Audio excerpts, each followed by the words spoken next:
के पति देव गौना करा के लिया के घर में बैठा देने बारे अपने विदेश कमाए जाता रे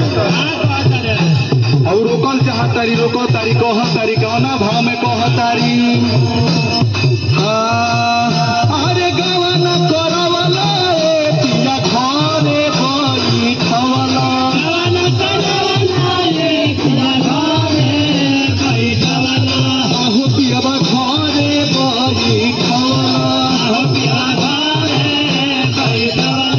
अपने चले ला पिया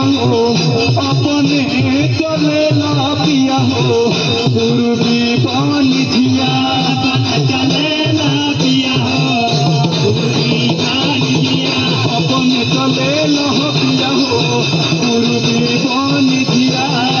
चले ला पिया हो पूर्वी पानी धिया अपने चले ला पिया हो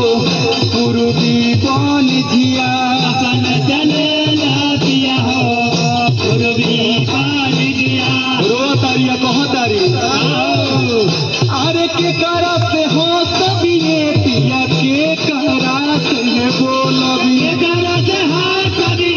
पिया के करा से बोला आहू पिया के करा से बोलबी हो पिया के करा से बोला आहू पिया के करा से बोलबी हो पिया के करा से बोला के करा से कह बिराजा हो के करा से कह बिसैया हो दिलावा के बतिया से कह हो दिलावा के बतिया के करा से कह बिराजा हो दिलावा के बतिया से कह के करा से कह बिटिया हो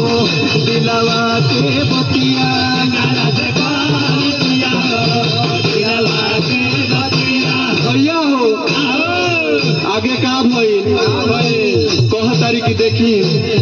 ऐसा मत करी लेकिन कह तारे का कह तारे